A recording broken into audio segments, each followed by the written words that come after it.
কুয়াশা কুয়াশা কুয়াশা।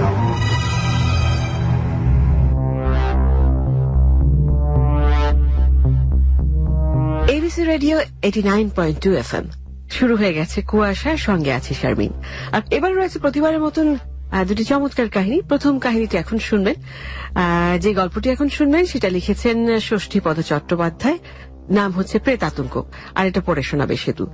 আচ্ছা, এই গল্পটি শুনবার পরপরই আমরা চলে যাব কুয়াশার মূল কাহিনী শুনতে, কিন্তু তার আগে জানিয়ে দিচ্ছি এখন শুনবেন প্রেতাতঙ্কের প্রথম পর্ব, আর তারপর ছোট্ট একটা ব্রেক নিয়ে চলে যাচ্ছে সরাসরি দ্বিতীয় পর্বে। তারপর আবারও ফিরে আসবো, সেই পর্যন্ত সঙ্গেই থাকবেন। কুয়াশা কুয়াশা কুয়াশা।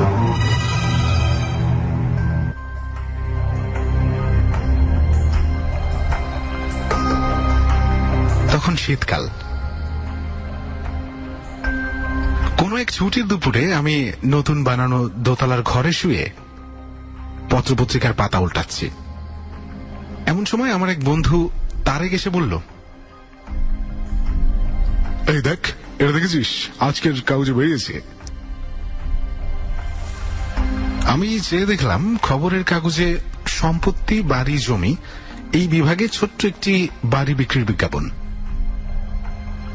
বিজ্ঞাপনের হেডিং হচ্ছে ভুতুরে বাড়ি। নিচে লেখা আছে, ঘাটশিলায় কাশিদা অঞ্চলে আমাদের সাবেক কালের বাড়িটা ভূতের উপদ্রবের জন্য বেছে দিতে চাই। সম্পূর্ণ খালি বাড়ি, সামান্য আসবাবপত্র যা আছে তা সমেত বাড়িটার দাম 5,000 টাকা।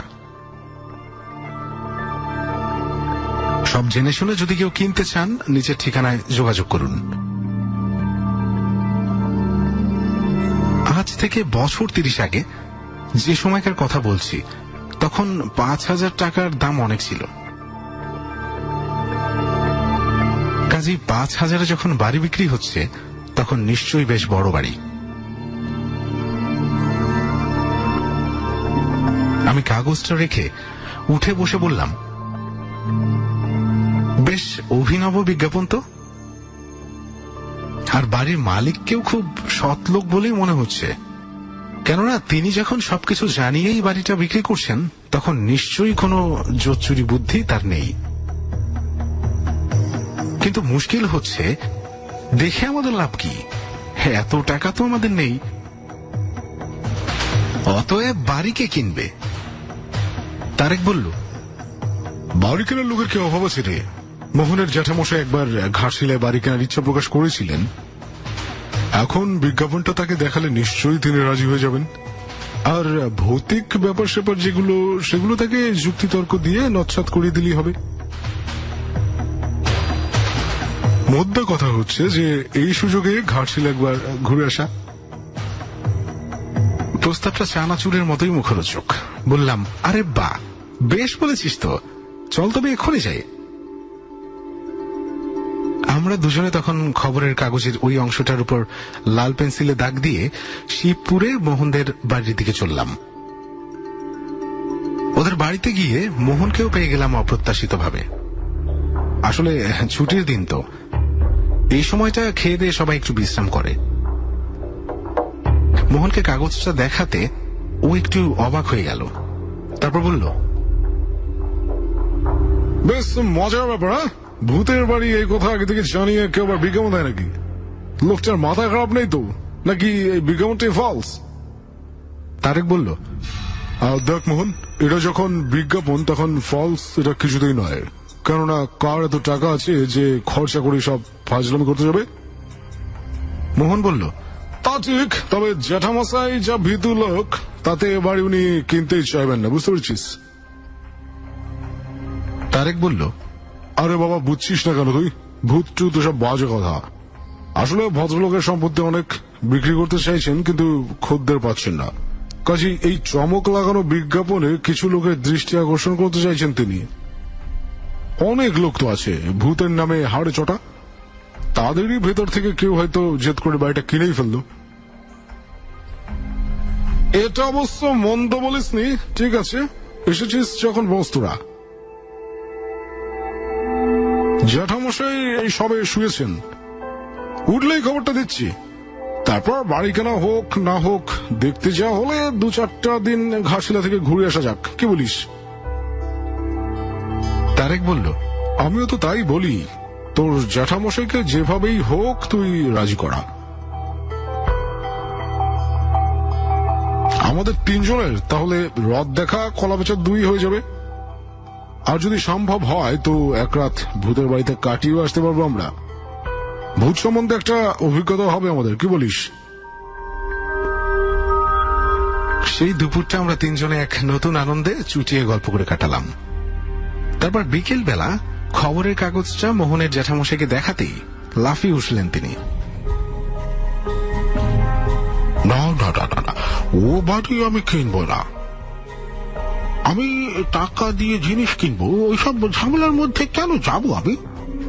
তাছাড়া তোমরা আজকালকার ছেলেরা ভূত প্রেত মানে না বটে, কিন্তু আমি কিন্তু বাপু মানে, কারণ আমি নিজে ব্যক্তিগতভাবে অনেক সময় ভূতের অস্তিত্ব অনুভব করেছি। তাই বলি কি দরকার বাবা ওসবের মধ্যে যাওয়ার? তবে ঘাটশিলে একটা বাড়ি কেনার ইচ্ছে আমার আছে। আমি বরং তোমাদের কিছু টাকা দিচ্ছি, তোমরা 3 জনে দিন 3 ঘাটশিলা থেকে ঘুরে এসো। আর যদি কোথাও ভালো কোনো বাড়ির খোঁজ খবর পাও তো দেখে এসো, পরে দরদাম করে কেনা যাবে ক্ষণ। আমরা তাতেই রাজি হয়ে মনের আনন্দে ঘাটশিলা যাওয়ার তোড়জোড় করতে লাগলাম। পরদিন বেলা 11টা নাগাদ নাগপুর প্যাসেঞ্জার, বর্তমানে কুরলা এক্সপ্রেস চেপে আমরা ঘাটশিলার দিকে রওনা হলাম। সন্ধ্যের পর যখন স্টেশনে নামলাম তখন চারদিকে ঘুট ঘুট করছে অন্ধকার। ঘাটশিলা তখন এখনকার মতো শহর নয়, একেবারে বুনো জায়গা ছিল। স্টেশনের কাছের একটি চায়ের দোকানে খোঁজ খবর নিয়ে 4-5 দিনের জন্য একটি ঘরের ব্যবস্থা করে ফেললাম আমরা। রাতটা ভাড়া বাড়িতে কাটিয়ে পরদিন সকালেই আমরা 3 জনে যুক্তি করে সেই ভূতের বাড়িটাই দেখতে চললাম। ঠিক হলো, বাড়ি যদি পছন্দ হয় তাহলে ওই বাড়ি জ্যাঠামশাইকে রাজি করিয়ে কেনাবো আমরা, আর যদি না হয় তাহলে এক রাত ওই বাড়িতে থেকে অভিজ্ঞতা সঞ্চয় করে ফিরে আসব। খবরের কাগজে দেওয়া ঠিকানার খোঁজ করে আমরা রাজবাড়ির কাছে বিজ্ঞাপনদাতার বাড়িতে এসে উপস্থিত হলাম। ভদ্রলোকের নাম সিন্ধুবাবু, কৃপা সিন্ধু রায়। বেশ অভিজাত পরিবারের লোক বলে মনে হলো। আমরা যখন তার বাড়িতে গিয়ে পৌঁছালাম তখন সকাল 9টা। বাড়ির চাকর এসে আমাদের বৈঠকখানার ঘরে বসতে বলল। আমরা বসলাম। একটু পরেই সর্বাঙ্গে শালমুড়ি দিয়ে মধ্যবয়সী সিন্ধুবাবু এসে বসলেন আমাদের সামনে। তারপর স্মিত হেসে বললেন, কোথা থেকে আসছেন আপনারা? আপনাদের পরিচয়? 3 জনের হয়ে আমি বললাম, আমরা হাওড়া থেকে এসেছি। আমার এই বন্ধুটি খবরের কাগজে আপনার দেওয়া বিজ্ঞাপন দেখে ওই বাড়িটা কিনতে চান। অবশ্য বাড়িটা যদি পছন্দ হয় তবেই। কিন্তু ওটা তো ভূতের বাড়ি, ও বাড়ি কিনে কি করবেন আপনারা? ভূতের বাড়ি সেটা তো আমরা জেনেই আসছি, আর কিনতে চাই এই কারণে যে ও বাড়িতে আমরা বরাবরের জন্য থাকতে আসছি না। ভূতের বাড়িতে ভূতেরই থাকবে, আমরা শুধু মাঝে মধ্যে দিন 3 জন্য এসে একটু উপদ্রব করে যাব। সিন্ধুবাবু একটু গম্ভীর হয়ে বললেন, ঠিক আছে, একটু বসুন আপনারা, আপনাদের চা জল খাবার আসছে। তারপর আমার একজন লোক গিয়ে আপনাদের দেখিয়ে আনবে বাড়িটা। খানিকক্ষণ বসবার পরই চাকর এসে 1 প্লেট করে গরম হালুয়া এবং ধুমায়িত চা 1 কাপ করে রেখে গেল আমাদের সামনে। আমরা 3 জনেই খেয়ে নিলাম সেগুলো। তারপর সিন্ধুবাবুর লোকের সঙ্গে চললাম বাড়ি দেখতে। কাশিদা এখান থেকে অনেক দূর, তবু আমরা পায়ে হেঁটেই দেখতে গেলাম বাড়িটা। সিন্ধুবাবুর যে লোক আমাদের বাড়ি দেখাতে নিয়ে যাচ্ছিলেন তার নাম রাখালদা। রাখালদা যেতে যেতে বললেন, আপনারা কলকাতা থেকে আসছেন তো? তা বলছিলাম কি। মোহন বাধা দিয়ে বলল, না রাখালদা, আমরা মোটে কলকাতার লোক নই, বুঝতে পেরেছেন? আমরা হাওড়ার লোক, শিবপুরের বাসিন্দা, হাওড়া থেকে আসছি। সে যেখানকার লোকই হন না কেন, হাওড়া আর কলকাতা ওই একই ব্যাপার। তা বলছিলাম কি, এবারে আপনারা কিনবেন না? দারুণ উপদ্রব এ বাড়িতে, আজ পর্যন্ত কেউ এক রাতও টিকতে পারেনি। সে কি? এসব বাড়ি দিনে মানে ব্যবহারের জন্য, অর্থাৎ অফিস কাছারি ইত্যাদির জন্যই ভালো, কিন্তু থাকার পক্ষে এ বাড়ি উপযুক্ত নয়। কেন বলুন তো রাখালদা? শুনুন তবে, সিন্ধুবাবুরা এই অঞ্চলের অত্যন্ত প্রতিপত্তিশালী লোক। ঘাটশিলা এবং এর আশেপাশের বেশ কয়েকটি বাড়ি এদের। কাশিদার এই বাড়িটি সিন্ধুবাবুদের সাবেককালের। ওর কাকা আর কাকিমার মধ্যে প্রায় খুব ঝগড়াঝাটি হতো। এই বিবাদ সূত্রেই সিন্ধুবাবুর কাকা এক রাতে আগুনে পুড়ে আত্মহত্যা করেন। সেই থেকেই উপদ্রব। তা উপদ্রব এমনই চরম পর্যায়ে পৌঁছলো যে কাকিমা ঠিক করলেন গয়ায় গিয়ে পিণ্ড দিয়ে আসবেন, কিন্তু সেখানেও নানান ঝামেলা। যাত্রাপথে ট্রেনের কামরাতেই কাকিমা স্বপ্ন দেখলেন যে কাকা বাবু তাকে ভয় দেখিয়ে গয়ায় যেতে নিষেধ করছেন, কিন্তু সেই স্বপ্নকে তিনি আমল না দিয়েই গয়ায় নেমে পান্ডা ঠিক করে সর্বাগ্রে চললেন প্রেতশিলায় পিণ্ড দিতে। আর সেই সময়ই টাঙ্গা গেল লরির ধাক্কায় উল্টে। কাকিমার পায়ের হাড় ভেঙে হাসপাতালে গেলেন। পিণ্ডি দেওয়া তো হলোই না, উল্টে 6 মাসের উপর হাসপাতালে থেকে ভাঙা পা নিয়ে ফিরে এলেন ঘাটশিলায়। তারপর একদিন ছাদ থেকে পড়ে গিয়ে তিনিও মারা যান। সেই থেকে ওই বাড়িতে যে কেউ থাকতে গেছে সেই নানা রকম ভয় পেয়ে পালিয়ে গেছে। বলেন কি? হ্যাঁ, রাত দুপুরে এমন সব কাণ্ড কারখানা হয় এ বাড়িতে যে কোনো সুস্থ মানুষের পক্ষে তা চোখ মেলে দেখার ব্যাপার নয়। একবার টাটানগর থেকে একদল ছেলে জোর করে ওই বাড়িতে থাকবে বলে এসেছিল, কিন্তু পরদিন সকালে তাদের কাউকেই আর দেখা যায়নি এখানে। সে কি, ভূতেরা খেয়ে ফেললো নাকি তাদের? না, রাত শেষ হওয়ার আগেই তারা পালিয়ে বাঁচে, এবং পরে টাটানগর থেকে চিঠি দিয়ে পালিয়ে আসার কারণও তারা জানায়। কি কারণ তা বলতে পারবো না, তাই বলছিলাম যে কি দরকার ও বাড়ি নিতে যাওয়ার। এসে বাড়ি যদি সত্যিই কেনেন তো আমি একটা বাড়ির সন্ধান আপনাদের দিতে পারি। মোহন বলল, বেশ তো, আগে দেখি না বাড়িটা, তারপর যদি পছন্দ না হয় তখন আপনার বাড়িটাও দেখে আসতে যাবে। কুয়াশা কুয়াশা কুয়াশা কুয়াশা কুয়াশা কুয়াশা।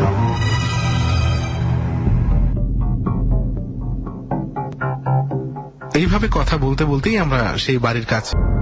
তারপর সারা দিন ধরে এ ঘর সে ঘর, নিচে উপর এই করতে লাগলাম। সম্পূর্ণ বাড়িটা আমাদের দখলে পেয়ে মনের ভাব এমনই হলো যেন বাড়িটা আমাদের হয়েই গেছে। ইতিমধ্যে মশারি খাটিয়ে আমরা 3 জনে জড়াজড়ি করে লেপ চাপা দিয়ে শুলাম। শোয়ার সঙ্গে সঙ্গে ঘুম। রাত তখন কত কে জানে। হঠাৎ ঝনঝন করে দরজার শিকল নাড়ার শব্দে ঘুম ভেঙে গেল আমাদের। শিকল নাড়তে নাড়তে কে যেন একজন ভারী কি গলায় বলল, এই যে কে আছেন ভেতরে, দরজা খুলুন। আমরা 3 জনেই উঠে বসলাম। মোহন বলল, কে? কে তো দেখতেই পাবেন, দরজা খুলুন। আমরা উঠে গিয়ে দরজা খুললাম, কিন্তু কি আশ্চর্য, কোথায় কে? সব ফাঁকা।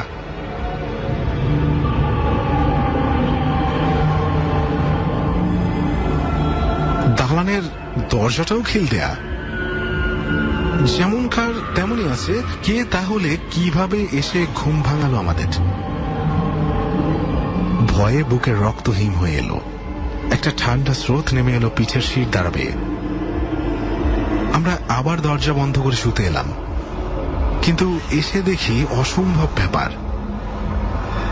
এরই মাঝে আমাদের তক্তপোষটা ঘরের উল্টো দিকে নিয়ে যাওয়া হয়েছে এবং আমাদের বিছানাও দখল করেছে কারা। দেখলাম আমাদের লেপটা মুড়ি দিয়ে কারা যেন দুজনে শুয়ে আছে। লেপটা এমন ভাবে ঢাকা যে মুখ দেখতে পাচ্ছি না তাদের, শুধু মাথা দুটো দেখা যাচ্ছে। আমরা যত জোরে তাদের গা থেকে লেপটা ছাড়িয়ে নেওয়ার চেষ্টা করলাম, তারা তত বেশি আঁকড়ে ধরতে লাগলো লেপটাকে। অবশেষে অনেকক্ষণ টানা হেঁচড়ার পর লেপ আবার আলগা হয়ে গেল। বিছানা থেকে লেপটা উঠিয়ে নিয়ে দেখলাম কেউই নেই ভিতরে। আমরা তিনজনে আবার তক্তপোষটা যথাস্থানে ফিরিয়ে নিয়ে ফের লেপের তলায় ঢুকলাম। তারেক বলল, না ভাই, কাজটা ভালো করিনি। এতগুলো লোকের কথা ঠেলে বাড়িতে রাত কাটাতে এসে খুবই অন্যায় কাজ করেছি। এখন ভালোই ভালো ফিরে যেতে পারলে বাঁচি। কি সাংঘাতিক ব্যাপার। আমি তো ভয়ে কোনো কথাই বলতে পারলাম না। মোহন বলল, সকালটা একবার হলেই হয়। এর আগে সত্যি কথা বলতে কি ভূত প্রেত আমি বিশ্বাসই করতাম না, অথচ আজ যা দেখলাম একে মনের ভ্রম বলে উড়িয়ে দেওয়ার মতো মানসিকতাও আমার নেই রে। এ বাড়িতে আর এক মুহূর্তও থাকা উচিত নয়। আমরা ভয়ে জড়সড় হয়ে আরো কিছু ঘটে কিনা দেখবার আশায় জেগে রইলাম। ঘুম তো এলোই না, ঘুমাতে সাহস হলো না। ঘুমিয়ে পড়লে আবার যদি শিকল ঝনঝন করে। বেশ কিছুক্ষণ শুয়ে থাকার পর আমরা দালানে একটা খটখট শব্দ শুনতে পেলাম। মনে হলো কে যেন চটি পরে পায়চারি করছে। দালানের এ প্রান্ত থেকে ও প্রান্ত পর্যন্ত একবার যাচ্ছে, একবার আসছে। তারপর আবার সেই ঝনঝন করে শিকল নাড়ার শব্দ। সভয়ে আমরা তিনজনই তিনজনকে জড়িয়ে ধরলাম। কেউ আর উঠলাম না দরজা খুলতে। শিকল ঝনঝন করে বেজেই চলল। তারপর শোনা গেল আবার আগের মতোই ক্রুদ্ধ কণ্ঠস্বর, কারা আছে ঘরের ভেতর? দরজাটা এত করে খুলতে বলছি যে দরজা খোলো। কে খুলবে দরজা? আমরা তখন আতঙ্কে নীল হয়ে উঠছি ক্রমশ। কেই বা যাবে দরজার কাছে? উঠে দাঁড়াবারও যে শক্তি নেই আমাদের। ক্রুদ্ধ কণ্ঠস্বর আবার শোনা গেল, দরজা না খুললে কিন্তু ভয়ানক ব্যাপার হবে। খোলো বলছি, না হলে ভেঙে ঢুকবো। বলার সঙ্গে সঙ্গে দরজায় দমাদম লাথি পড়তে লাগলো। অগত্যা উঠতেই হলো। তিনজনে পা টিপে টিপে দরজার কাছে গিয়ে খিলটা খুলতেই দরজাটা সশব্দে দুহাট হয়ে খুলে গেল। মনে হলো কেউ যেন ওদিক থেকে জোরে দরজায় ধাক্কা দিয়ে খুলে দিল দরজাটা। সে কি দারুণ শব্দ! গোটা বাড়িটাই কেঁপে উঠল। কিন্তু তা না হয় হলো, আবার তো সেই আগের মতোই ভো ভো, কোথাও কেউ নেই। এই শীতেও ঘামাচ্ছি আমরা। এরপরে আর বিছানায় ফিরে যাওয়ার মতো মন বা সাহস কোনোটাই নেই। সেখানেও তো আগের মতোই খারাপ ব্যাপার ঘটবে, অর্থাৎ লেপ নিয়ে জানাটানি। কি যে করি! পরস্পর মুখ চাওয়াচুই করছি, এমন সময় হঠাৎ আমাদের লণ্ঠনটা কে যেন আছাড় মেরে ভেঙে ফেলল ঘরের ভেতর। অন্ধকার, ঘন অন্ধকারে ঢেকে গেল চারিদিক। আমরা সঙ্গে সঙ্গে মন স্থির করে ঘরে ঢুকে অন্ধকারে হাতড়ে হাতড়ে যে যার জামা প্যান্ট পরে নিলাম। মোহনের টর্চ ছিল। টর্চ জেলে হাত ঘড়িতে দেখে নিলাম রাত তখন 2:30। এখনই পালাতে হবে এখান থেকে, না হলে যে কোনো মুহূর্তে ভয়ানক কিছু একটা ঘটতে পারে। ওদিকে বারান্দার দরজাতেও তখন দমাদম লাথি পড়তে শুরু করেছে। লাথির পর লাথি, আর তার সঙ্গে সেই প্রচন্ড ধমকানি। খোলো বলছি, খোলো, না হলে ভালো হবে না। শিগগির খুলে দাও। আমরা কোন রকমে দরজা খুলেই এক লাফে বাইরের বাগানে এসে পড়লাম। তারপর পেছন ফিরে দেখি দালানের দরজার কাছে আগুনে পোড়া ঝলসানো চেহারার এক বিকট মূর্তি দাঁড়িয়ে আছে। মানুষ তাকে বলবো না, মানুষ কখনো অত কুৎসিত হয় না, মানুষ কখনো অত দীর্ঘও হয় না, মানুষের চোখ দিয়ে কখনো অত আগুন বেরোয় না। আমরা বেশিক্ষণ চেয়ে থাকতে পারলাম না সেদিকে। বাগানের দরজাটা কুয়াশা।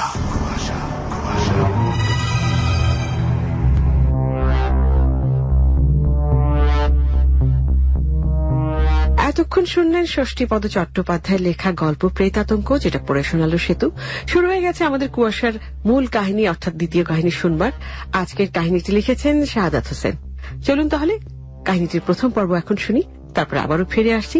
আপনি আছেন এবিসি রেডিও 89.2 FM এ, চলছে কুয়াশা সেখানে, আর সঙ্গে আছে শারমিন। কুয়াশা। ধবধবে ফর্সা একটি ছেলে দাঁড়িয়ে আছে বেলকনিতে। ঘুম থেকে উঠেই তার প্রথম কাজ বেলকনিতে এসে আকাশ দেখা। ছেলেটির পুরো নাম মারজান নাহিয়ান ইভান, ডাকনাম ইভান। তবে ওর ফ্রেন্ড সার্কেলে বেশ কিছু বিশেষ নাম প্রচলিত আছে, যেমন ইভস, ইভু, আপেল, চকলেট বয় ইত্যাদি ইত্যাদি। বুঝতে শেখার পর থেকেই ইভানের সবকিছুতেই কৌতূহলটা একটু প্রখর। উদাহরণস্বরূপ, ইভান যখন শিশু শ্রেণীতে পড়ত তখন বৈশাখী মেলায় গ্যাস বেলুন বিক্রেতাকে দেখে ইভানের বেলুন বিক্রেতা হওয়ার তীব্র ইচ্ছা জাগলো। কারণ তখন সে চিন্তা করলো, যখন বেলুন বিক্রেতা হবে তখন সব বেলুনগুলো তার হবে। শুরু হলো ইভানের কৌতূহলী মনোভাবের অন্তিম পথ চলা। তারপর যত বড় হতে লাগলো, লেখক, গায়ক, কবি, শিক্ষক, দাবারু, বিজ্ঞানী, নানা কিছু হওয়ার ইচ্ছা জাগে ইভানের। ষষ্ঠ, সপ্তম, অষ্টম শ্রেণীতে থাকতে অনেক কবিতাও লিখত ইভান। প্রথম কবিতা লিখেছিল ইলিশ নিয়ে। কবিতার নাম ছিল আমার ইলিশ। ইভান এখন বেশ বড় হয়েছে, এইচএসসি পরীক্ষা শেষ ইভানের। ঝিমিয়ে ঝিমিয়ে সময় পার করছে, তাই অনেকদিন ছুটি আছে তার হাতে, তবে করার মতো তেমন কিছুই খুঁজে পাচ্ছে না। এই ছুটিতে কি করা যায় বুঝতেই পারছে না ইভান। অবসর সময়টা সত্যি খুব বাজে কাটে। ঘড়িতে এখন সকাল 11টা। বেলকনিতে বসে গান শুনছে ইভান। হঠাৎই বেজে উঠল ইভানের ফোন। রিজভি ফোন করেছে। রিজভি ইভানের একাধারে বন্ধু, ভাগ্নে ও ছোটবেলার খেলার সঙ্গী। হ্যালো। হ্যাঁ বল। কি রে ইভান, তোর মন খারাপ? না রে, মন খারাপ হবে কেন? তাহলে? একা একা ভালো লাগছে না, কি করা যায় তাই চিন্তা করতেছিলাম। একটা কাজ করলে কেমন হয়, তুই রাজশাহী চলে আয়। আমি ঢাকা থেকে রাজশাহী চলে আসার পর তোর সাথে আর দেখাই হয়নি। দোস্ত চলে আয়, আমাকেও দেখে যা, সাথে রাজশাহী শহরটাকেও দেখা হবে তোর। কথাটা ভালো বলছিস। আচ্ছা বলতো, তোদের রাজশাহীতে দেখার মতো কি কি আছে? রাজশাহী তো বেশ পুরনো একটা শহর, দেখার মতো অনেক কিছু আছে। আরে বাবা, বললাম কি কি আছে ওটাই বল। পুরো শহরটাই তো পদ্মার পারে, দেখলেই মন ঠান্ডা হয়ে যায়। পার্কও আছে, আর কিছু রাজবাড়িটারি আছে। কি বলিস, রাজবাড়ি? বাহ। এখানে বেশিরভাগ বাড়ি প্রায় 100 বছরের পুরনো। দেখে তুই ফিট হয়ে যাবি, গ্যারান্টি। আরে দোস্ত, তুই আগে বলবি না? তুই আয়, তোর সাথে আরো অনেক কথা আছে। বলতো ওখানে আর কি কি আছে? তুই এলেই সব দেখাবো, এভাবে হিসেব করে কি আর বলা যায়? ওকে, তুই রেডি হ, আমি খুব তাড়াতাড়ি বাবা মাকে ম্যানেজ করে আসছি। যত তাড়াতাড়ি সম্ভব চলে আয়। ঠিক আছে, নো প্রবলেম, শুধু বাবাকে পটাতে পারলেই হয়। অফকোর্স পারবি দোস্ত।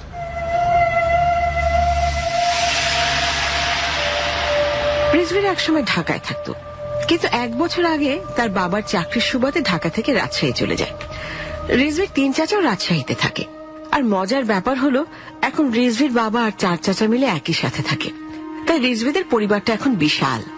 পরিবারের সদস্য সংখ্যা 21 জন, সবাই এক ছাদের তলেই একসাথে থাকে।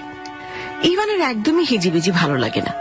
ইভান বাবাকে একটু বুঝিয়ে বলতেই ওর বাবা রাজি হয়ে গেল। আর রাজি না হওয়ার কোনো কারণও নেই। ওখানে রিজভির মা মানে ইভানের চাচাতো বোন তাহমিনা আছে। তাহমিনার উপর ইভানের বাবা মার অগাধ বিশ্বাস। ইভানের বাবা মা জানে তাহমিনার কাছে ইভান গেলে তার কোনো কিছুই কম হবে না, বরং ইভান ও বাবা মার কাছ থেকে ওখানে সে বেশ সুরক্ষিতই থাকবে। ছোটবেলায় ইভান তাহমিনার কাছেই বড় হয়েছে। ইভানের বাবা মা দুজনেই ডাক্তার। কাজের চাপের কারণে খুব একটা সময় দিতে পারত না ইভানকে, তাই তাহমিনার কাছেই বড় হয় ইভান। রিজভি আর ইভান দুজনকে একসাথে একইভাবে গড়ে তুলেছে তাহমিনা। আর তাছাড়া চাচারা তো আছেই ওখানে। রাজশাহী যাওয়া সব ঠিকঠাক, তবে ইভান যাওয়ার ব্যাপারে এখন কেমন যেন সংকোচ বোধ করছে। কারণ ইভানের হই চই কোলাহল একদমই পছন্দের না।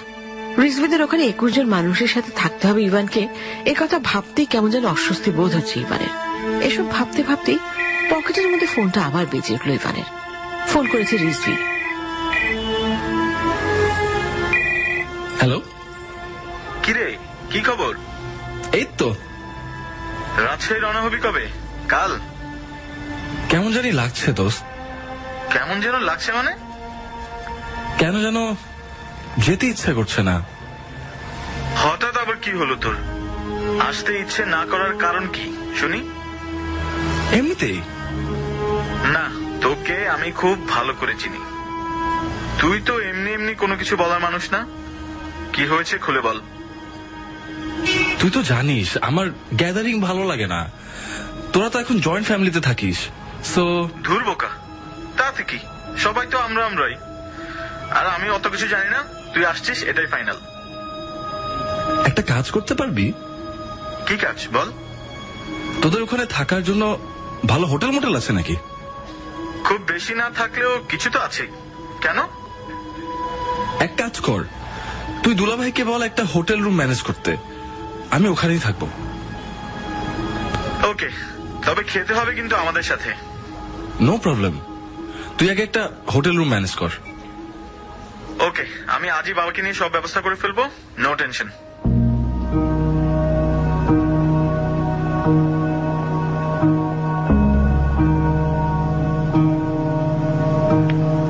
পরদিনই রিজভি জানালো হোটেল ম্যানেজ হয়ে গেছে।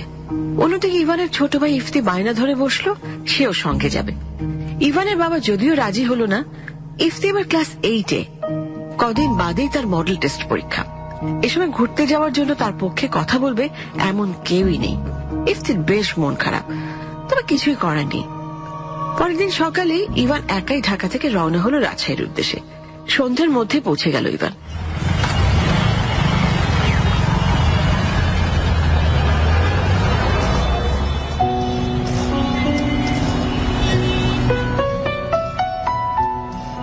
শহরে কোলাহল ভেঙে এখন বেশ ভালোই লাগছে।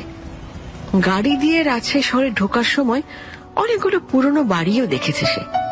ইভান পুরনো দিনের সবকিছুই বেশ পছন্দ করে, বিশেষ করে পুরনো ঘর বাড়ি। রিজভি মিথ্যে বলেনি, সত্যি রাজশাহী শহরটা অনেক সুন্দর। বাস স্ট্যান্ড থেকে ইভানকে রিসিভ করলো রিজভি আর রিজভির বাবা। তারপর একটা সিএনজিতে উঠে বসলো না তিনজন।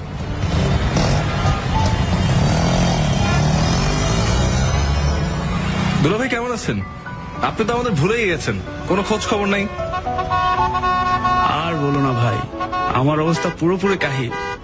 বাবার ব্যবসাটা সামলাচ্ছি, তাই আগের চাকরিটা ছেড়ে দিয়েছি। এই আর কি, তাই আর খবর নেওয়া হয়নি। তোমার মা বাবা কেমন আছে? ভালো আছে। দুলাভাই আমি কিন্তু এখানে অনেক দিন থাকবো, বিরক্ত হওয়ার জন্য প্রস্তুত হন। বিরক্ত কিসের? তুমি যে কি বলো, তুমি থাকলে তোমার আপু যে কি খুশি হবে তা তোমার ধারণারও বাইরে। আচ্ছা, আমরা এখন কোথায় যাচ্ছি? আমরা বাসায় যাচ্ছি। কোন বাসায়? কেন, আমাদের বাসায়। আমার না হোটেলে ওঠার কথা।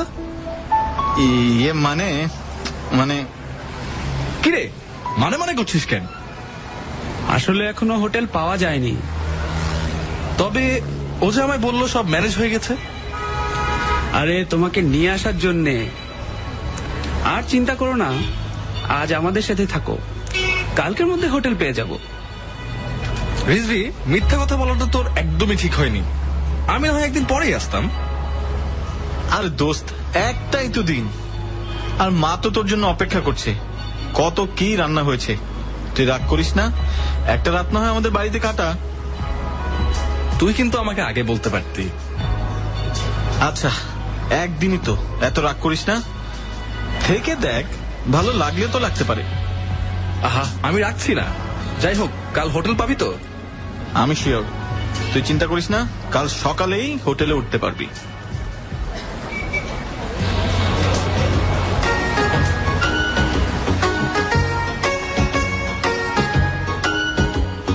বাড়ি জুড়ে উৎসব উৎসব ভাব। পুরো বাড়িতে মানুষ গিজগিজ করছে, মহিলারা সব রান্না করছে, নানান রকমের পিঠা, পায়েস, সেমাই, আরো কত কি। সবই করা হয়েছে ইভানকে কেন্দ্র করে। রিজভিদের বাসায় ঢুকে ইভান এত সব দেখে তো একেবারে হতভম্ব। এত এত সব আয়োজন, আর সবই নাকি তার জন্য। তামিন আপুকে অনেক দিন পর দেখছে ইভান। তামিন আপুকে এত খুশি হতে সে এর আগে কখনোই দেখেনি। তামিন আপু একদম বদলায়নি, ঠিক আগের মতোই আছে। যদি ইভান ভালো করেই জানে আপুর মুখের আজকের হাসিটা শুধুমাত্র ইভান এখানে এসেছে বলেই। পুরো ঘর ভর্তি মানুষ, তবে বাচ্চার সংখ্যা মনে হয় একটু বেশি। ওদের দৌড়ঝাঁপ হইচই সব সময় লেগে আছে। ইভানের একদমই ভালো লাগছে না, কেন যেন বাচ্চাদের কান্না একদমই সে সহ্য করতে পারে না। রাতে খাওয়া দাওয়ার আগে বেশ ভালো একটা সময় কাটলো রিজভির সাথে, রিজভিদের ছাদে। ইভানের অনেক দিনের ইচ্ছা ছিল রাতের আকাশকে একটু শহরের বাইরে থেকে দেখবে। আজ তার সেই ইচ্ছেটাও পূর্ণ হলো। ছাদ থেকে নেমে খাওয়া দাওয়ার পর ঘুম। তারপর সকালে ঘুম থেকে উঠে রিজভি জানলো যে হোটেলের ব্যবস্থা হয়ে গেছে। হোটেলের নাম রানী মহল, প্রায় 100 বছর আগের পুরনো একটি জমিদার বাড়ি। এখন ওটা হোটেল হিসেবেই আছে। হোটেলটা রিজভিদের বাড়ি থেকে খুব একটা বেশি দূরে নয়, 10 কি 12 মিটারের হাঁটার পথ। সন্ধ্যের দিকেই হোটেলের উদ্দেশ্যে রওনা হলো ইভান আর ভাগ্নের রিজভি। ইভানের সাথে একটা ব্যাগ ছাড়া আর তেমন কিছুই নেই। তবে তামিন আপু বিছানার চাদর থেকে শুরু করে সবই দিয়ে দিয়েছে।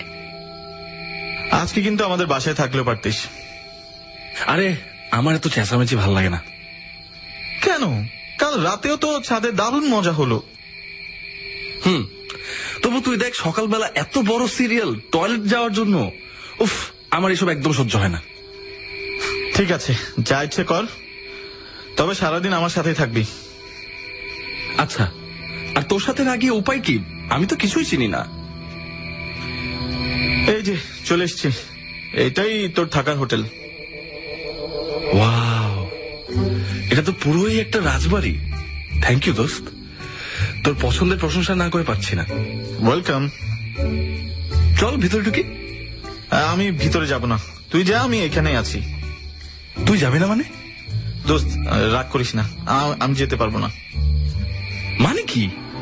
তুই না গেলে আমি ঘর চিনবো কি করে? 3 তলায় 306 নম্বর রুম।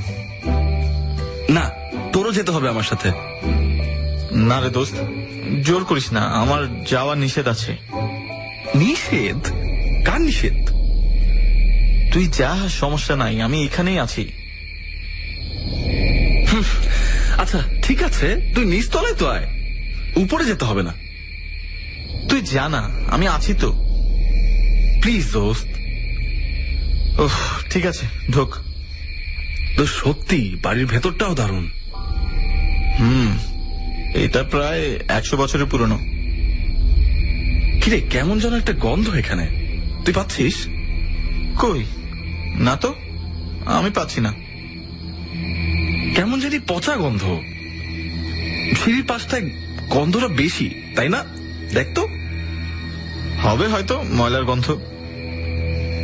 হতে পারে। এত খারাপ গন্ধ পচা ময়লা ছাড়া আর কিসেরই বা হতে পারে? এবার তুই যা, সব 306 নম্বর রুমে রেখে নেমে আয়। যাই হোক দোস্ত, গন্ধটা কিন্তু বেশ অদ্ভুত।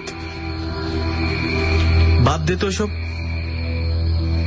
আরে আমি কি একা যাবো নাকি? প্রবলেম কি? এখানেই তো থাকবি তুই। দারোয়ান টারোয়ান নাই নাকি? আছে, দাঁড়া ডেকে দিচ্ছি। রমজান চাচা, রমজান চাচা, ওকে একটু রুমে দিয়ে আসেন তো।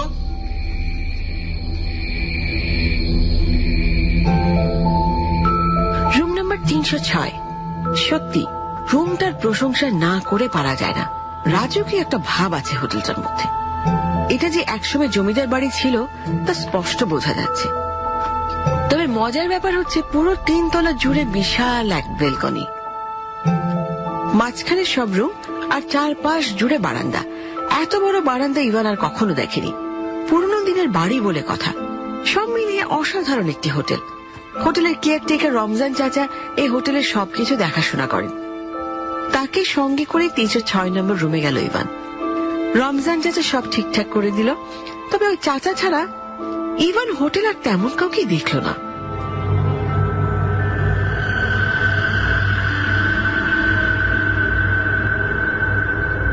সব রুমে প্রায় তালা ঝুলছে, একমাত্র ইভানের রুমটাই খোলা। রমজান চাচা কেমন যেন একটা অদ্ভুত টাইপের লোক। আচ্ছা, এখানে কি আর কেউ নেই? জিজ্ঞেস করতে রমজান চাচা বলল সবাই আছে, তবে সবাইকে সবসময় দেখা যায় না, সময় হোক তখন দেখবেন। ইভান জানে এই অদ্ভুত কথার কোনো মানেই হয় না, খুব সহজে সে কোনো কথা কানে নেয় না, তাই ইভান আর তেমন কিছুই জিজ্ঞেস করলো না। কিছু মানুষ থাকে যারা অনেক সাধারণ কথাকেও রহস্য মাখিয়ে বলতে পছন্দ করে। রাতের খাওয়া দাওয়া শেষে রিজভি ইভানকে হোটেলের সামনের দিকে নিয়ে যায়। তখন রাত 9টা বাজে। 3 তলার প্রত্যেকটা ঘরে বাতি জ্বলছে। ইভান তার ঘরে ঢুকল। দক্ষিণ হাওয়া তার জানলা দিয়ে ঢুকছে। হঠাৎ তার দরজায় কে যেন জোরে জোরে নক করতে লাগলো। কে? আমি সুমন, পাশের রুমে থাকি। দরজা খোলা আছে, ভেতরে আসুন। শুনছিলাম তুমি নতুন এসেছো, তাই তোমার সাথে পরিচিত হতে এলাম। জি ভাইয়া, আমি আজই উঠলাম। আমিও নতুন, এখানে 15 দিন হলো উঠেছি। আসলে আমি যে চাকরি করি তা দিয়ে এখানে অন্য কোথাও থেকে খেয়ে মা বাবাকে টাকা পাঠানো সম্ভব না। এই হোটেলে খুব কম খরচ, তাই রিস্কটা নিয়েই নিলাম। এখানে কিসের রিস্ক? জীবনের রিস্ক।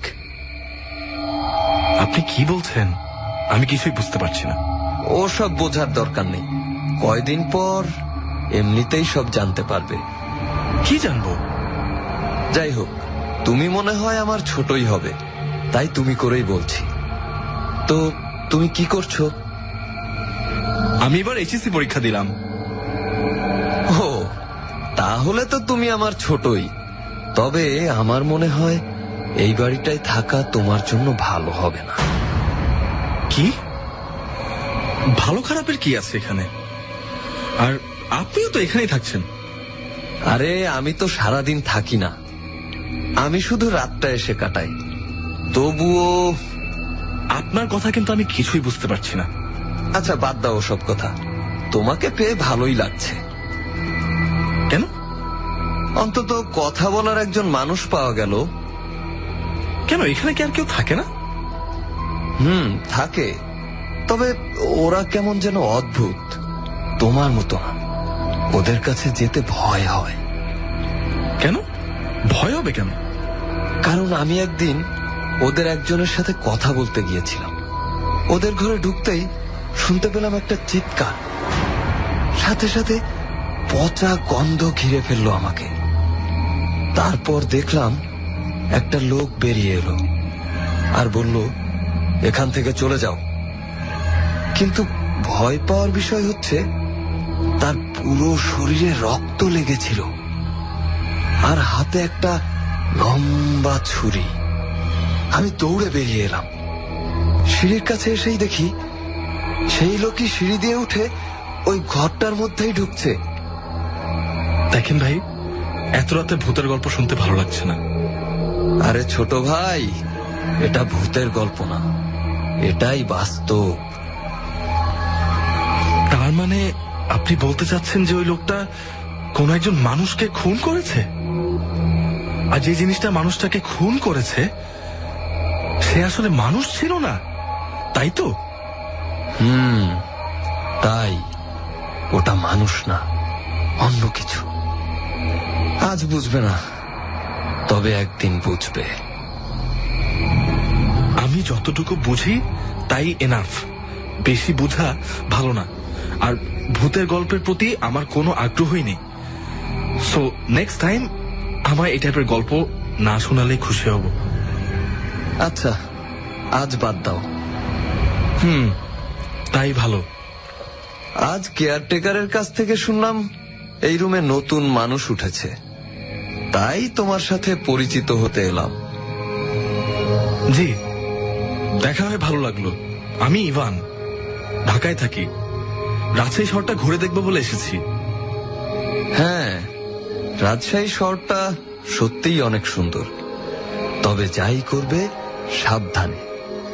আর যেখানেই থাকবে সাবধানে থাকবে। মনে হচ্ছে আপনি ভূতের গল্প অনেক ভালো জানেন, তবে আমি এইসব গল্পের প্রতি একদমই ইন্টারেস্টেড না, তাই শুনতে ইচ্ছে করছে না। আপনি এক কাজ করতে পারেন, আপনি ভূতের গল্পের একটা বই লিখতে পারেন।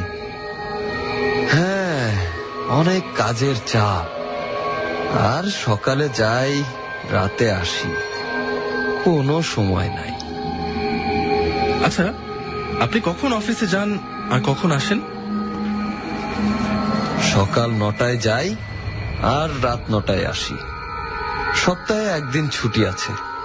তুমি চাইলে তোমায় নিয়ে ঘুরে আসতে পারি। রাজশাহী শহরের কাছাকাছি উঠিয়া রাজবাড়িটা দেখে আসি, চলো, তোমার মাথায় ঘুরে যাবে। ঠিক আছে ভাইয়া, যাব। তো আপনার পরিবার কোথায়? ওরা রংপুরে, ওখানে মা বাবা সবাই আছে।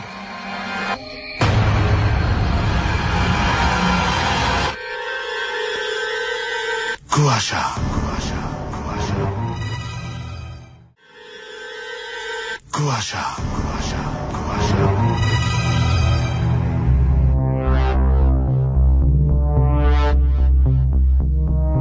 বন্ধুরা, এতক্ষণ ধরে শুনছিলেন আজকের কুয়াশার প্রথম পর্ব। আজকের কাহিনীতে আমরা শুরুতে দেখেছি ইভান নামে একটি ছেলে, যার বাবা মা ডাক্তার।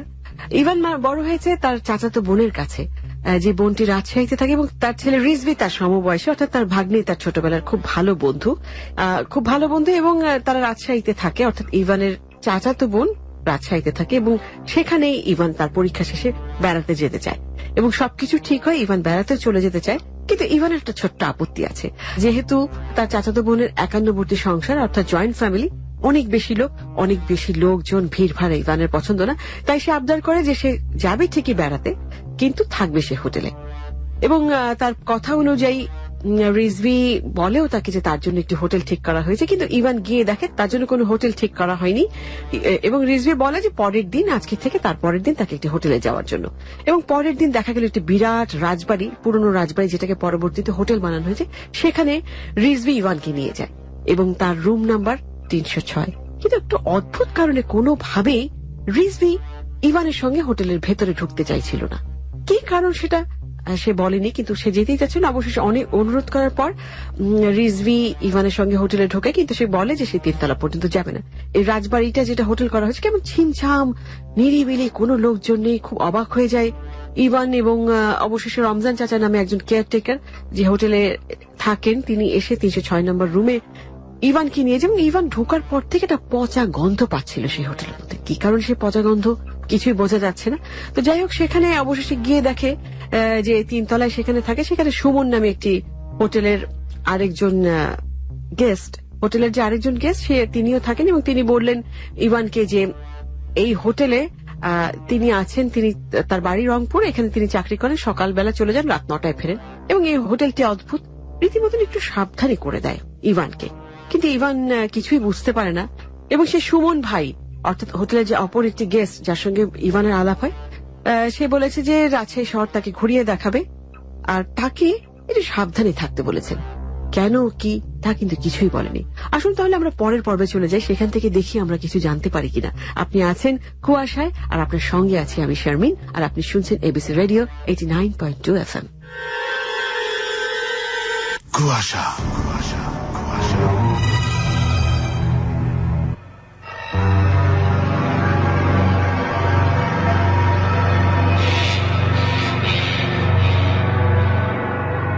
সুমন লোকটাকে ইভান যতটা খারাপ ভেবেছিল, আসলে সে অতটা খারাপ লোক না। অনেকক্ষণ কথা বলে ইভান বুঝতে পারল লোকটি বেশ সহজ সরল। তবে এখানে উনি একটু ভয় পান বোধ হয়। আসলে সহজ সরল মানুষগুলো খুব অল্পতেই ভয় পেয়ে যায়। সে যাই হোক, সুমন ভাইয়ের কথা বলার ধরনটা কিন্তু বেশ সুন্দর। বানিয়ে বানিয়ে কথা বললেও মনে হয় সে যেন সত্যি বোঝে। সুমন ভাইয়ের সাথে গল্প শেষ করে ইভান শুয়ে পড়ল। ইভান কিছুতেই চোখ বন্ধ করতে পারছে না। ওর কেমন যেন অস্বস্তি বোধ হচ্ছে। ঘরের লাইট অফ করার সাথে সাথে মনে হচ্ছিল এই ঘরে সে ছাড়া আরো কেউ আছে। মনে হচ্ছে তাকে ঘিরে কারা যেন হাঁটছে। খালি পায়ে মেঝেতে হাঁটার একটা শব্দ কানে আসছে। তবে শব্দটা বড়ই নগণ্য।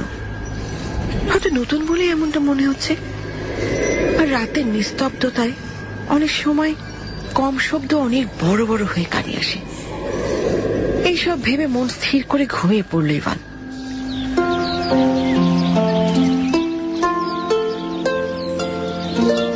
পরদিন সকাল সকাল ইভান আর রিজভি ঘুরতে বের হলো। রিজভি তার প্রিয় একটা জায়গায় নিয়ে গেল ইভানকে। জায়গাটা হলো একটা নদীর তীর।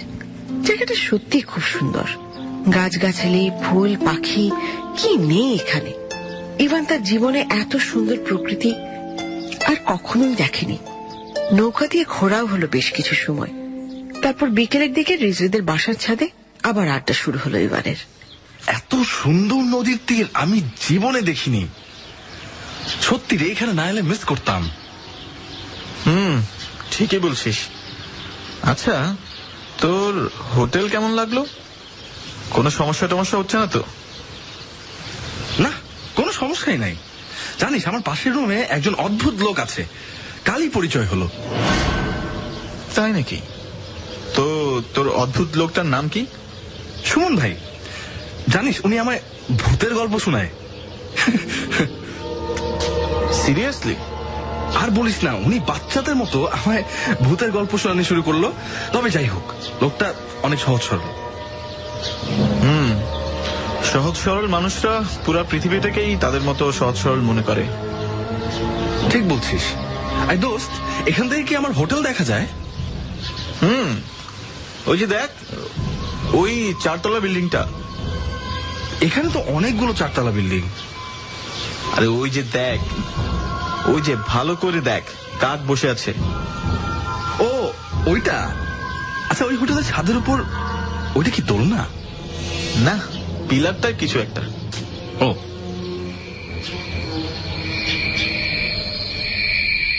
রাত 8টা। খাওয়া দাওয়া শেষ করে রিজভি ইভানকে নিয়ে গেল হোটেলের সামনে। রিজভিকে হোটেলের ভেতরে আনার জন্য অনেক জোরাজুরি করেও কোনো লাভ হয়নি। রিজভি কেন যেন কিছুতেই হোটেলে ঢুকতে রাজি হলো না। ইভান সিঁড়ির কাছে যেতে কেমন যেন একটা পচা গন্ধ জড়িয়ে ধরল ওকে। ভয়াবহ রকমের পচা গন্ধ। ইভান কিছুতেই বুঝতে পারছে না এটা কিসের গন্ধ হতে পারে। দৌড়ে 3 তলায় চলে গেল ইভান। মনে হচ্ছে এখনো কেউ আসেনি। সুমন ভাইয়ের ঘরও তালা দেয়া।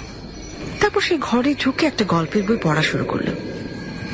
এর মধ্যে হঠাৎ বিদ্যুৎ চলে গেল। রিজভি একদিন বলেছিল এখানে খুব লোডশেডিং হয়। এখানে এত অন্ধকার যে নিজেকেও দেখা যাচ্ছে না। না, এখানে অন্ধকারের মাঝে বসে থাকার কোনো মানে হয় না। ইভান মোবাইলের আলো দিয়ে ঘর থেকে বেরিয়ে এলো বেলকনিতে। হঠাৎ সে দেখলো একটা আলো ধীরে ধীরে আসছে তার দিকে। মোমবাতির আলোর মতো এঁকে বেঁকে জ্বলছে, আর তার সাথে ঘুঙুরের শব্দ। মনে হচ্ছে কেউ একজন ঘুঙুর পায়ে হাঁটছে, তার হাতে মোমবাতি। 1 পা 2 পা করে এগিয়ে আসছে ইভানের দিকে, কিন্তু ওই মোমবাতির আলোয় মানুষটাকে দেখা যাচ্ছে না। কে কে ওখানে? কে আপনি? কি ব্যাপার? কথা বলছেন না কেন? আপনি কে? মোবাইল উঠে লাভ নেই, তোমার ফোন আর এখন কাজ করবে না। উফ, এই ফোনটা আবার কি হলো? দেখুন, ভয় দেখাবার চেষ্টা করবেন না। আপনি কে বলুন তো? আমি সুমন, চিনতে পেরেছ?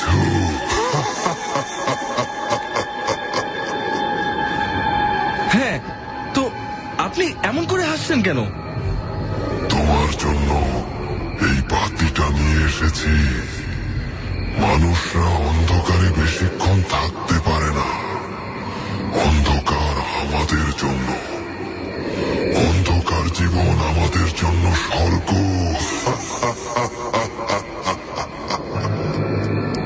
দেখেন ভাই, ফাইজলামি বাদ দেন। আপনার ছুটি না 9টায় হয়? আজ একটু তাড়াতাড়ি আসলেন মনে হয়। তাড়াতাড়ি। ঘুমনের শব্দ পাচ্ছিলাম একটু আগে। আচ্ছা, আপনি কি ঘুমিয়ে পড়েন নাকি ভাই?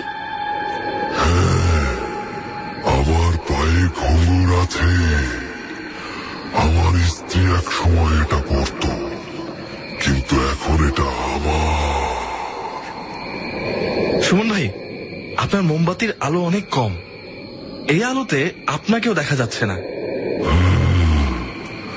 দেখা যাবে না, এখানে অনেক অন্ধকার। জানেন, আমি না কোনোদিন ঘুঙুর দেখিনি। দেখতে চাও ঘুঙুর? হ্যাঁ, খুলে দিন দেখি কিভাবে এত শব্দ হয়। নিচু হয়ে পায়ের দিকে তাকা।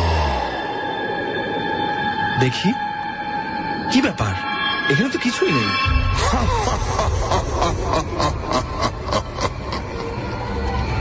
কোথায় আপনি সুমন ভাই? সুমন ভাই, কোথায় আপনি? আপনি কি লুকিয়ে গেছেন আমাকে ভয় দেখানোর জন্য? আমার কিন্তু ভালো লাগছে না সুমন ভাই, বেরিয়ে আসুন। সুমন ভাই, কে কে? আমি সুমন, দরজা খুলো।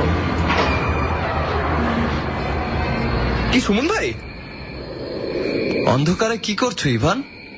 এখনো ঘরে কিছু জ্বালাওনি? আপনি কখন এসেছেন? এই তো এইমাত্রই এলাম। আজ একটু তাড়াতাড়ি অফিস ছুটি দিল, তাই 9টা বাজার আগেই পৌঁছে গেলাম। এর আগে আপনি ঘরে ঢুকেননি? কিভাবে ঢুকবো? দরজা তো বন্ধ ছিল। ইভান কিছুতেই বুঝে উঠতে পারছে না কি হচ্ছে এসব। কেউ কি তাকে ভয় দেখাতে চাচ্ছে, নাকি যা ঘটছে তা আরো ভয়াবহ? আজই প্রথম ইভানের ভয় ভয় লাগছে। বিদ্যুৎ চলে আসার পর সে ঘুমানোর জন্য দরজা জানালা বন্ধ করে ঘুমোতে গেল, কিন্তু তার হঠাৎ চোখে পড়ল তার দরজা আর জানালার উপর। দরজা জানালা দুটোই খোলা। ইভান আবার উঠে দরজা জানালার ছিটকানি লাগিয়ে দিয়ে শুয়ে পড়ল।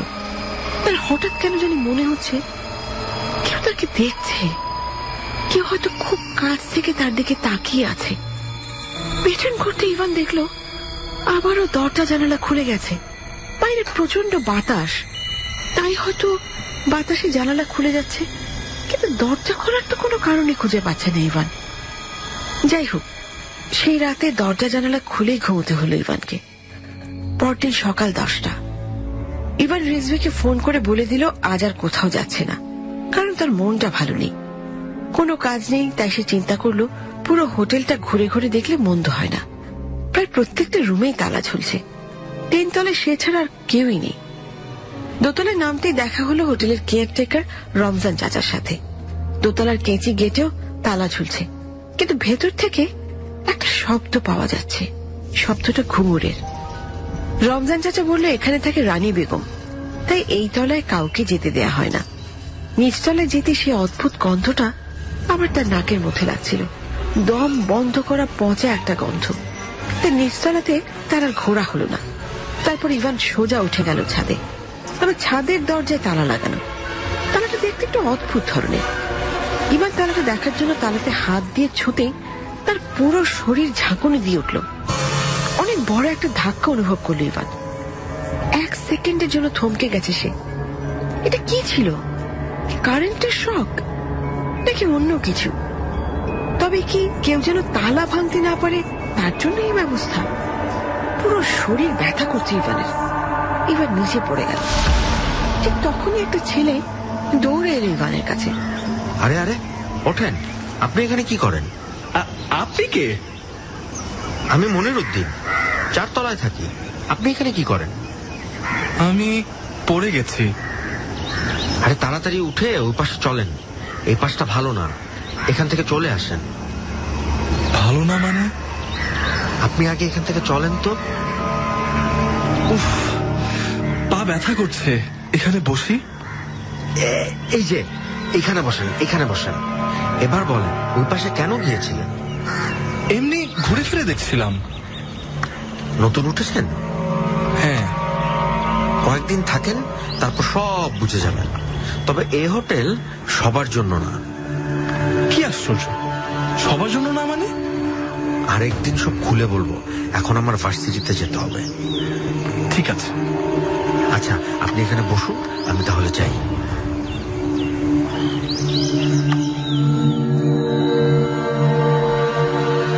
ঘরে ঢুকেই বিছানায় শুয়ে পড়ল ইভান।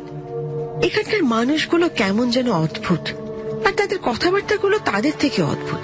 ইভানের মাথা একদমই কাজ করছে না, গায়ে হাত পায়ে প্রচন্ড ব্যথা করছে, তার খুব ঘুম পাচ্ছে। সে গভীর ঘুমে ডুবে যাচ্ছে, ঘুম ঘুম আর ঘুম। হঠাৎ একটা চিৎকার তার কানে আসে। চিৎকারটা সুমন ভাইয়ের ঘর থেকে এসেছে। সে দৌড়ে উঠে সুমন ভাইয়ের ঘরে ঢুকল। ঘরের মধ্যে কেউই নেই, তবে তার ঘরের টয়লেটের বাতি জ্বলছে। করুণ এক আকুতি ভেসে আসতে লাগলো ওই টয়লেটের দরজার ওপাশ থেকে। মনে হচ্ছে কেউ যেন জীবনের শেষ বারের মতন চিৎকার করে বাঁচতে চাইছে। টয়লেটের ভেতরে মনে হচ্ছে ঘূর্ণিঝড় বয়ে যাচ্ছে, আর সবকিছু ওলটপালট করে দিচ্ছে সেই ভয়াবহ ঘূর্ণিঝড়টা। আর কেউ যেন সেই সঙ্গে খিলখিল করে হাসছে ওই মানুষটার আর্তনাদ শুনে। দরজা খুলে,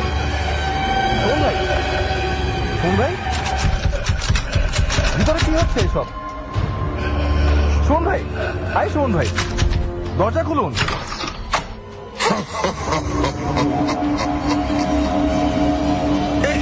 এই রক্তাক্ত মানুষটাকে, আর এমন বিশ্রী ভাবে ওর মুখটা কুচিয়েছে কে? ও কি মারা গেছে সুমন ভাই? কি করছেন ভাই?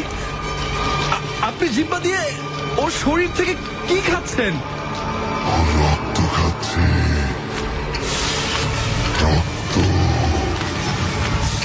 রক্ত।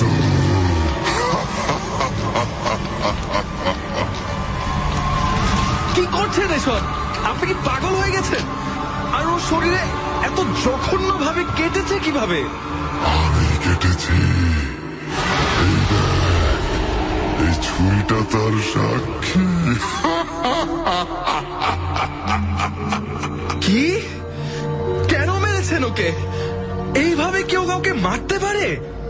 ও আমার সাথে থাকতে এসেছে, তাই চিরকালের জন্য আমাদের সাথে রেখে দিলাম।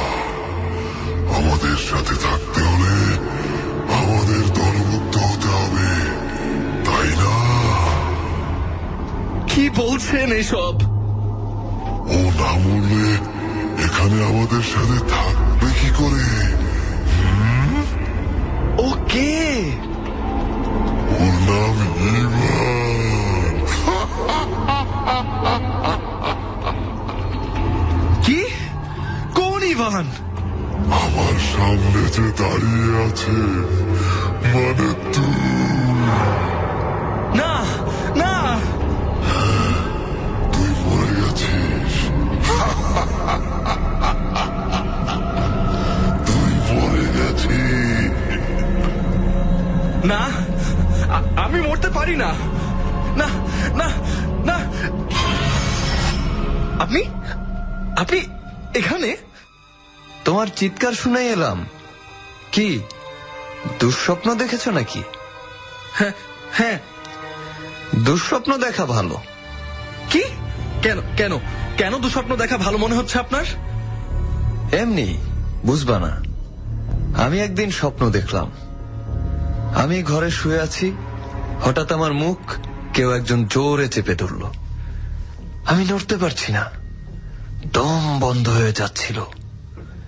আমি তাকে ধাক্কা দিতেই সে নিচে পড়ে গেল, আর তার পায়ে ছিল ঘুঙুর। তারপর আমি দৌড়ে বেরিয়ে যেতে লাগলাম, কিন্তু পারলাম না। ওই লোকটা অনেক শক্তিশালী।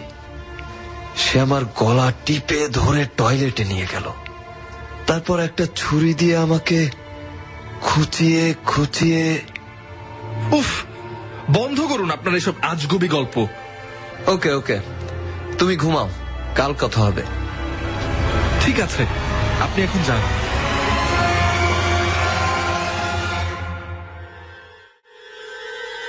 কুয়াশা, কুয়াশা, কুয়াশা।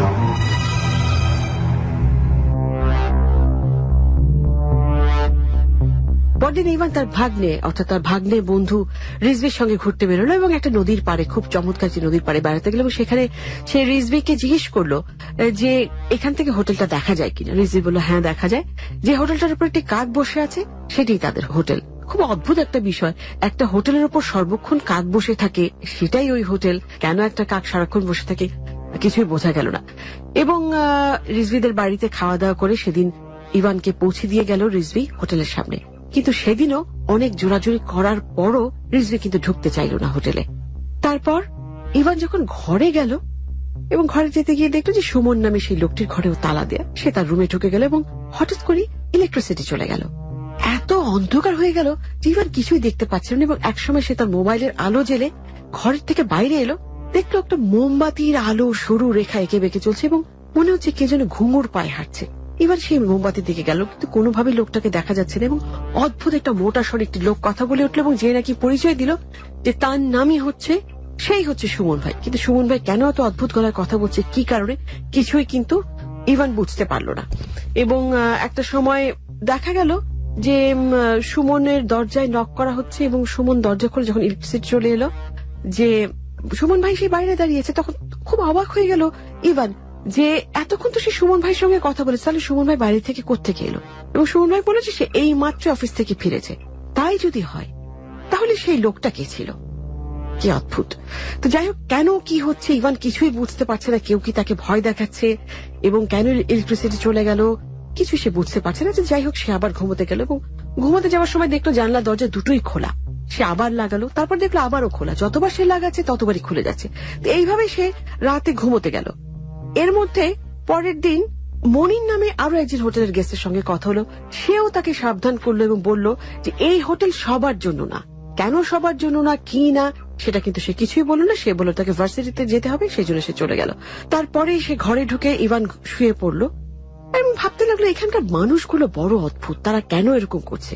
তারপর সে খুব গভীর ঘুমে ডুবে গেল এবং যখন হঠাৎ করেই সে ঘুমের মধ্যে দেখলো না, সত্যি সত্যি সেটা এখন বলছি না, সে দৌড়ে সুমন ভাইয়ের ঘরের মধ্যে ঢুকলো। সুমন ভাইয়ের ঘর থেকে একটা আওয়াজ আসছে, সেই ঘরে ঢুকলো এবং সেই আওয়াজ ঘরে ঢুকে সে দেখলো যে একটা মানুষ সেই ঘরে একেবারে ওলট পালট করে দিচ্ছে ঘূর্ণিঝড় এবং খিলখিল করে একটা মানুষ আসছে এবং সুমন ভাইকে সে ডাকাতে সুমন ভাই বের হয়ে আসলো এবং দেখলো যে একটি রক্তাক্ত মানুষ ঘরে পড়ে আছে, যার সারা শরীর ছুরি দিয়ে খোঁচানো হয়েছে এবং সুমন ভাই সেই লোকটার শরীর থেকে রক্ত চেটে চেটে খাচ্ছে। কি অদ্ভুত। তখন ইভান জিজ্ঞেস করলো সুমন ভাইকে যে সুমন ভাই এই লোকটাকে। সুমন ভাই বলল এটা নাকি সেই, অর্থাৎ এখানে যে থাকে তাকেই মরতে হবে, নইলে সে তাদের সঙ্গে মিশতে পারবে না, না মরলে তাদের দলে সে আসতে পারবে না। এবং অদ্ভুত এক দুঃস্বপ্ন দেখে যখন ইভানের ঘুম ভাঙল তখন দেখলো সুমন ভাই তার সাথেই দাঁড়িয়ে আছে। এরপরে আমরা পরের পর্বে শুনব কি এই সুমন ভাইয়ের রহস্য, কি এই রাজবাড়ির রহস্য, কি হচ্ছে এখানে। সঙ্গেই থাকবেন, আপনি আছেন কুয়াশায়, সঙ্গে আছি শারমিন। কুয়াশা, কুয়াশা, কুয়াশা।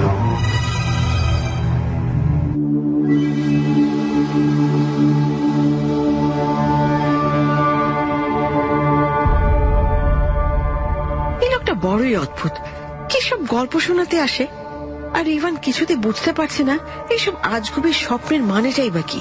এরকম স্বপ্ন ইভান আগে কখনো দেখেনি। কিছুক্ষণের জন্য তার কাছে মনে হচ্ছিল স্বপ্ন নয় সত্যি। ঘড়িতে চোখ পড়ল ইভানের, ঘড়িতে সময় রাত 3টা। বিকেল থেকে রাত 3টা বেশ লম্বা একটা ঘুম হয়েছে তার। তবে এত রাতে সুমন ভাই তো আসার কথা না। তাছাড়া সে বিকেলে ঘরে ঢুকেই দরজায় তালা লাগিয়ে দিয়েছিল। সুমন ভাই কিভাবে ঘরে ঢুকতে পারে? তবে কি দরজাটা খোলাই ছিল নাকি? মাথা থেকে সব চিন্তা ঝেড়ে ফেলে আবারও ঘুমাবার চেষ্টা চালালো ইভান, কিন্তু না, ঘুম আসলো না ইভানের। সারা রাত আর ঘুমের দেখা পেল না ইভান।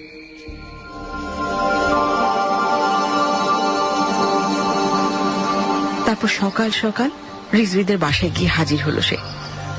সকালে নাস্তা সেরে ইভান আর রিজভি সোজা ছাদে চলে গেল।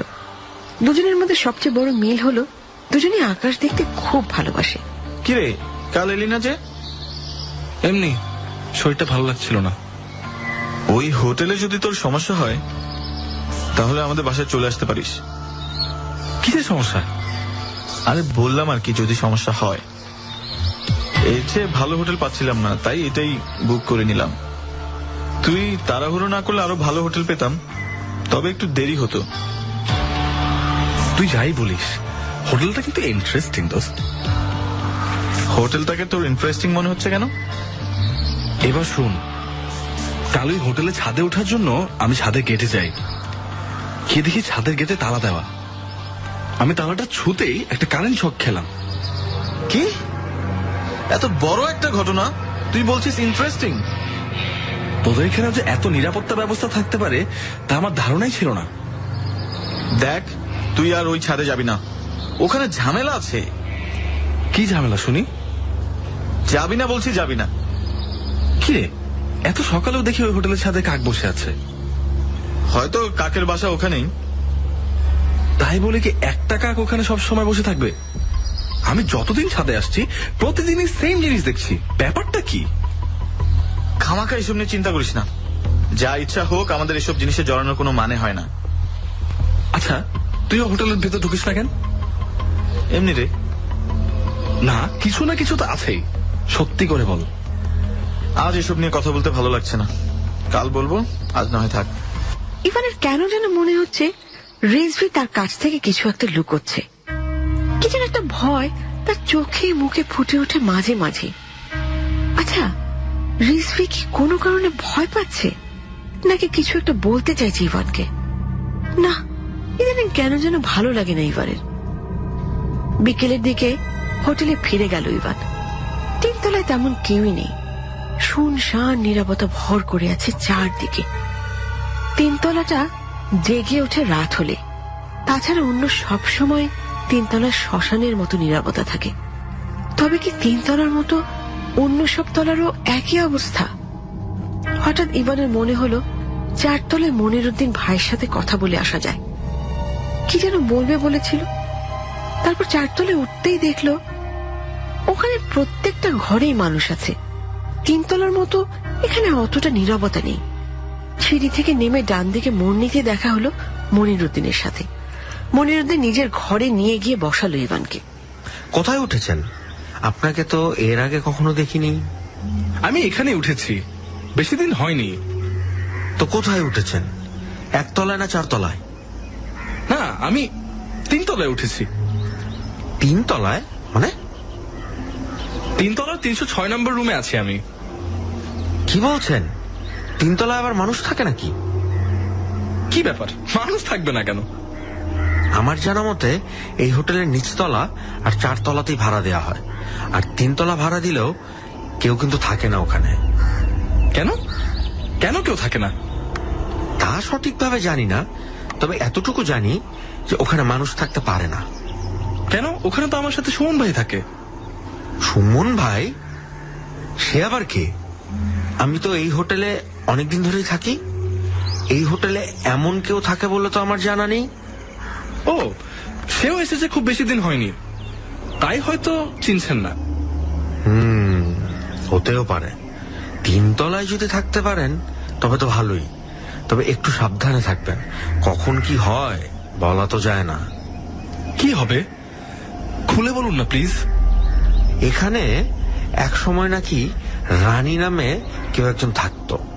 সে তার বাবা মায়ের একমাত্র সন্তান ছিল। তার বাবা মারা যাবার আগে তাকে সব সম্পত্তি দিয়ে যায়। রানী ছিল খুব অহংকারী এবং খুব রাগী। সে তার মায়ের উপর অনেক অত্যাচার করত, আর সেই অত্যাচার সহ্য না করতে পেরে রানীর মা ফাঁসি দিয়ে মারা যায়। উনি কোথায় ফাঁসি দেয়? শুনেছি ছাদে পিলার টাইপ কিছু একটা আছে, সেটার সাথেই উনি ফাঁসি দিয়েছিলেন। সেজন্য কি ছাদে গিয়ে তালা মারা? শুনেছি তার আত্মা নাকি এখনো ওখানে আছে। রাতে আমরাও মাঝে মাঝে চিৎকার শুনতে পাই। আর তার চেয়েও মজার ব্যাপার হলো, রানীর মা নাকি সবসময় ওখানে বসে থাকে কাকের রূপ ধরে। ও, আরো শুনেছি রানী নাকি একসময় তিনতলায় থাকতো তার স্বামীকে নিয়ে। রানীর স্বামী নিচতলার এক ভাড়াটিয়া মেয়ের সাথে পরকীয়া প্রেম করত। এ কথা রানী জানতে পেরে সে এই বিল্ডিং এর তিনতলার টয়লেটে তাকে খুন করে। তার তারপর ওই নিচতলার মেয়েটার পুরো পরিবারকে মেরে ওই বিল্ডিং এর নিচতলায় লুকিয়ে রাখে। অনেকেই বলে তাদের মৃতদেহ পচে গিয়েছিল, তাই এখনো প্রায় সময়ই ওই লাশ পচা গন্ধ নিচতলায় পাওয়া যায়। আর তিনতলায় কোনো সমস্যা হয় না? আগে তো 2 দিনের বেশি তিনতলাতে কেউ থাকতেই পারতো না, এখন তো আপনি থাকেন। আমার থেকে আপনিই ভালো জানেন। আমি তো এসেছি 5-6 দিন হয়ে গেছে, ছোটখাটো কিছু সমস্যা ছাড়া তেমন কোনো কিছু কিন্তু হয়নি। এতদিন কি এক জায়গায় আত্মারা বসে থাকে নাকি? হয়তো এখন সব ঠিক হয়ে গেছে। সুমন ভাইও তো এখানে আছে 20 দিন হলো। ভালো হলেই ভালো। রানীকেও এখন আর নাকি দেখা যায় না। কেউ কেউ বলে সে দোতলায় থাকে, তার বয়স 100 পেরিয়ে গেছে। কি বলছেন? তাহলে তার দেখাশোনা কি করছে? ওই রমজান চাচা, এখানকার সব দায়িত্বই তো তার। তবে যাই বলেন, এই হোটেলটা কিন্তু খুব সুন্দর। তা অবশ্য ঠিক।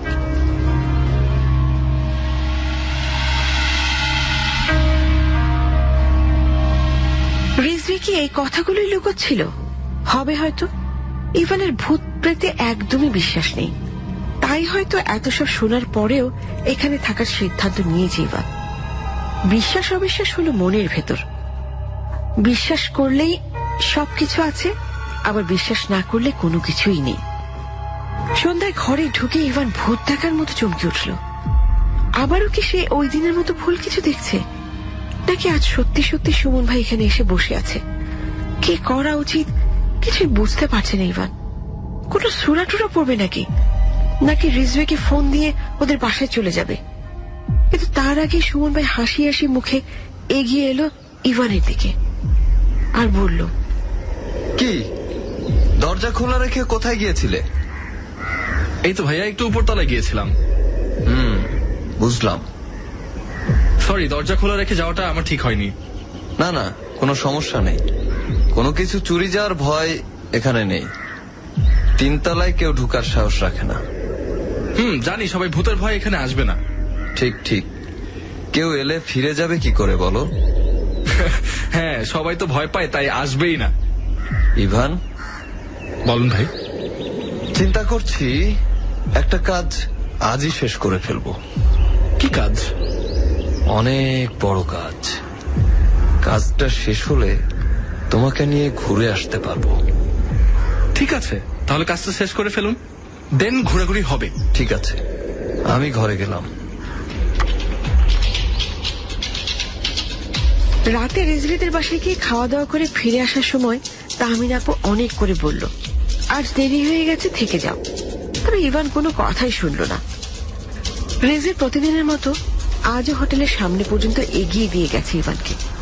ঘরের মেইন দরজাটা খোলাই আছে। ঘড়িতে এখন সময় রাত 10:30। সুমন ভাই দরজায় তালা দেয়া। এত রাতে কোথায় গেছে সুমন ভাই?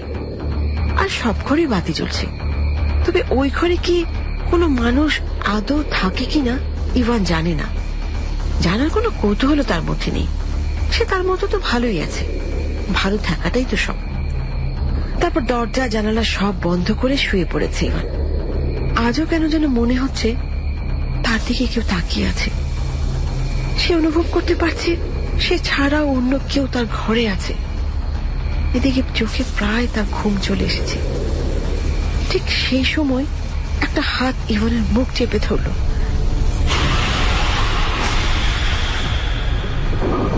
মনে হচ্ছে লোকটি তার পুরো শক্তি দিয়ে চেপে ধরেছে ইভানের মুখ। ইভান কিছুতেই ছুটাতে পারছে না, তার দম বন্ধ হয়ে আসছে। অনেক কষ্টে লোকটাকে একটা ধাক্কা দিতে সক্ষম হল ইভান। লোকটা নিচে গিয়ে পড়তেই পুরো ঘরের তুফান শুরু হয়ে গেল। চারদিক থেকে ঘুঙুরের শব্দ আসছে, দরজা খুলছে আর বন্ধ হচ্ছে, প্রচন্ড বাতাস বইছে ঘরের ভেতরে।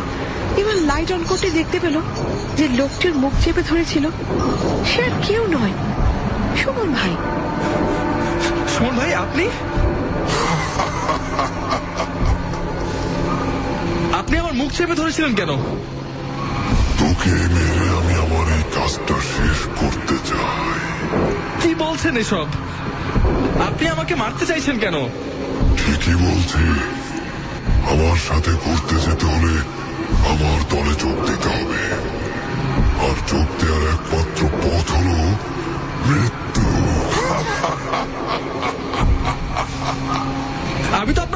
কিছুই করিনি। তবে কেন আপনি আমাকে মারতে চাইছেন? এখানে যারাই থাকতে এসেছিল তাদের সবাইকেই মরতে হয়েছে, আর তোরও মরতে হবে।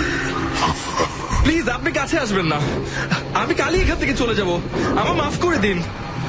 আমার স্ত্রী আমায় যেভাবে ফোন করেছিল আমিও ঠিক তোদের সেভাবেই মারবো। প্লিজ প্লিজ প্লিজ প্লিজ আমায় ছেড়ে দিন প্লিজ, আমি আর কোনোদিন আসবো না।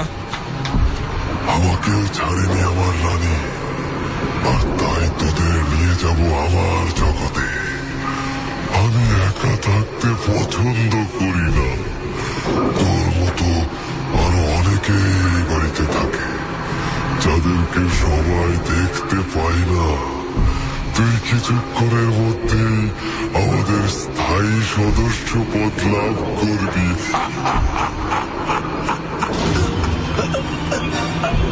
আমার কষ্ট হচ্ছে, গলা ছাড়, আমি মারা যাচ্ছি। না না না,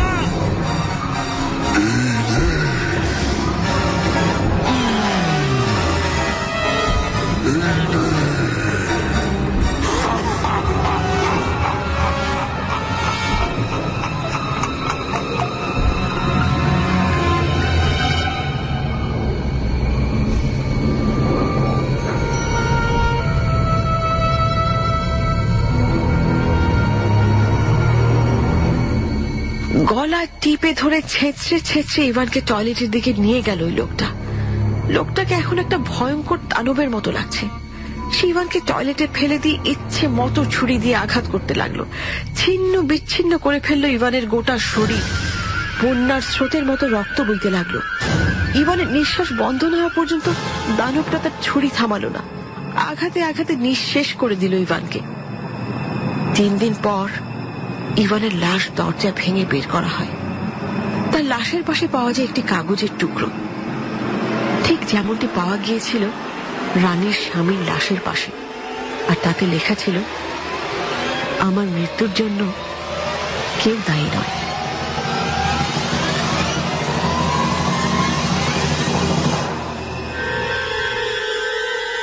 কুয়াশা।